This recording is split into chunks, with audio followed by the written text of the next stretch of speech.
इंस्टाग्रामवर स्टोरी का ठेवला? दयानंद कॉलेजजवळ मोठा राडा.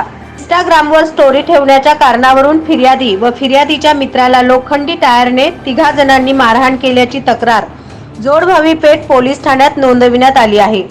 फिर्यादी आफताब आतिक शेख यांनी दिलेल्या फिर्यादीनुसार संशयित आरोपी बापू आयवळे, अर्जुन जावीर, अवी गायकवाड, राहणार तिघे धोत्रीकर वस्ती सोलापूर यांनी शुक्रवारी दुपारच्या सुमारास दयानंद महाविद्यालयासमोरील कॅन्टीनजवळ येऊन इंस्टाग्रामवर स्टोरी का ठेवली अशी विचारणा करत शिवीगाळ करत लोखंडी फायटरने मारहाण केली. जोडभावी पेठ पोलीस ठाण्यात गुन्हा दाखल झाला असून अधिक तपास पोलीस हवालदार R.D. दुधाळे हे करत आहेत. नवनवीन बातम्या पाहण्यासाठी SB न्यूज चॅनलला लाईक करा, शेअर करा, सबस्क्राईब करा.